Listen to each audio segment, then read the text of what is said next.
سارے وکی لیگ والے جڑے نے جی جی یہ امریکہ برطانیہ باقی سارے نے پیچھے تو پہ ہی پے ہے. علیحدہ کہ میرے پیچھے بھی آ گئی ہے. اور چوئی صاحب ابھی تو آپ نے کچھ دیکھا ہی نہیں ہے. پہلی بات تو یہ ہے کہ ہمارے ادھر رہتا نہیں ہے یہ اسلام آباد میں وکی. اس نے کہا کہ میں اب وکی لیگ بناؤں گا, یہ لیگز ختم کر کے لیگ بناؤں گا, اس کی پاپولیرٹی سے فائدہ اٹھاؤں گا. اس لیگ دے دوبارہ کوئی نہیں. او جی چوئی صاحب آپ نے تو لڑائیاں جھگڑے ڈالے ہوئے ہیں, عوام کا کوئی کام ہوتا نہیں ہے, اس لیے پھر نئی نئی لیگیں تو بنتی ہیں نا. آپ کے اپنے اتنے دھڑے بن گئے ہیں کہ اب وکی لیگز تو بہت پیچھے رہ گئی ہے. ان دھڑوں کو ملانے کے لیے میں مسلسل جو ہے نا وہ آف دی ریکارڈ تے آن دی ریکارڈ جو ہے نا کوشش کرتے رہی تھے. آج ایسی تشریف لگے آئے ہیں سلیم سیف اللہ صاحب, اور لیکن یہ کہاں اپنی بات سنتے ہیں. یہ مسلم لیگ ہم خیال کے صدر ہے, ان کے ساتھ کوشش کریں گے ان کو پٹو پانے کی, کہنے کی کوشش کریں گے کہ آ جائے واپس. بڑا مسئلہ ڈیرا لایا باہر, لوگ شوق آ رہے ہیں. بس اب دیکھیں نا جی, لوگوں کی وجہ سے ہم ایوان اقتدار اور ادھر پہنچتے ہیں, تو چاہیے ان سے ہمارا پھر ان کی خدمت بھی کرنی چاہیے. تو آپ تو ہم سے پرانے محبت کرنے والے ہیں, دیکھیے راہ جدا کر کے بہ گئے جی. ہاں دیکھیں نا چوئی صاحب, آپ سے تو ہم نے کتنی گزارش کی. 2-3 باتیں تھیں. ایک تو چوئی صاحب آپ نے جنرل پرویز مشرف کے ساتھ 6-7 سال گزارے, تو آپ بھی ہمارے ساتھ ہی تھے نا. بھی تھے آپ کے ساتھ, جی. لیکن جس دن وہ کرسی سے ہٹے تو آپ نے ان کے خلاف پرویز الہی صاحب فرما کہ بھی 10 مرتبہ باوردی صدر میں منتخب. اور سیاسی بیان ہوتا تھے. تو جس دن وہ چلے گئے تو کم از کم عوام اب اس چیز کو پسند نہیں کرتی ہے. مجھے یاد ہے جب مجھے سیکرٹری جنرل تھا میں 3 سال کے لیے میں منتخب ہوا, جس دن آپ منتخب ہوئے چوئی صاحب اس دن میں بھی منتخب ہوا. ہمیں پتہ ہے.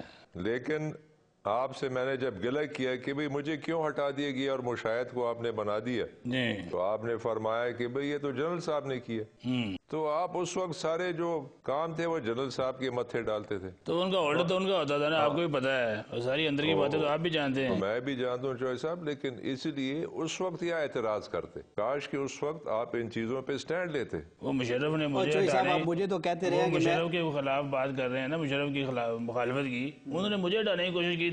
آرمی اس میں بلایا جب یہ گورنمنٹ آ گئی تو انہوں نے کہا جی چھوڑ دیں آپ سارے فیصلے پرویز مشرف کے کہنے پہ کرتے رہے. سلیم سیف اللہ صاحب یا وکی لیگز کی طرح کچھ لیگز کر رہے ہیں نا, تو اس وجہ سے شامت آئی ساڑی آج. اچھا سلیم سیف اللہ صاحب, آپ کے بارے میں بھی لوگ یہ کہتے ہیں کہ ہر دفعہ حکومت کے ساتھ ہی ہوتے ہیں, چاہے ضیاء اللہ کی ہوئی, چاہے پیپلز پارٹی کی ہوئی, چاہے پرویز مشرف کی, کسی نہ کسی انداز میں ساتھ ہی ہوتے ہیں آپ. دیکھیں جی, ہم جنرل ضیاء الحق صاحب کے ساتھ تھے, یقیناً ان کی کابینہ میں بھی تھے, پھر محمد خان جنیجو کے ساتھ ہم رہے ہیں. جنیجو صاحب کے جانے کے فوراً بعد سب نے, چودھری صاحب نے, میاں نواز شریف نے ان کے خلاف بغاوت کر دی, اور آپ کو پتہ ہے کہ ان کو ہٹانے کی کوشش کی گئی. تو یہ ہمارے سیاست میں یہ جو تضاد ہیں یہ نہیں ہونے چاہیے کہ ایک آدمی برسر اقتدار ہو تو ہم ان کو سلام کریں, جب وہ کرسی سے ہٹ جائیں تو ہم ان کو برا بلا کہنا کر دیں. تو فوج کی طاقت کا تو آپ کو بھی اندازہ ہے خان صاحب. لیکن چودھری صاحب اگر ہم سب اکٹھے ہو کے اور مل کے ان کو کہتے کہ بھئی آپ یہ کام نہیں کر سکتے ورنہ ہم چھوڑ دیں گے آپ, مصیبت یہ ہے کہ کرسی چھوڑنے کے لیے کوئی تیار نہیں ہے, بشمول چوئی صاحب کہ 2 مرتبہ کہہ کر کے جی 2 مرتبہ سے زیادہ میں صدر نہیں بنوں گا. لیکن چوئی صاحب نے آئین راتوں رات تبدیل کر کے 3ری مرتبہ بن گئے صدر. مقصد یہ ہے کہ ہمارے ہاں بدقسمتی سے میں ہمیشہ یہ گزارش کرتا ہوں کہ اقتدار ہم پہ حاوی ہو جاتے ہیں بجائے اس کے کہ ہم اقتدار پہ حاوی ہوں. جو ایلڈرز ہیں مسلم لیگ کے, جو بڑے نام ہیں, اس میں ظفر اللہ جمالی, اس وقت فاروق خان لغاری بھی حیات تھے, گور ایوب خان ہے.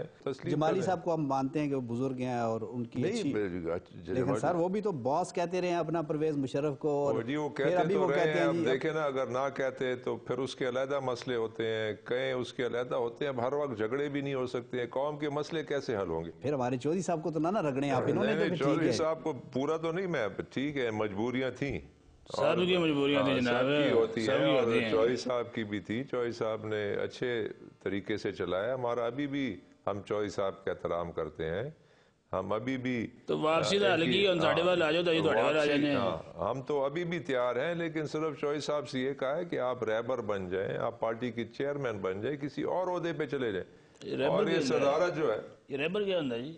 ریبر کولر کی بات کر رہے ہیں, یعنی کہ ٹھنڈے مزاج والے ہو جائیں آپ. اچھا ہاں, تھوڑا نیچے آ جائیں آپ.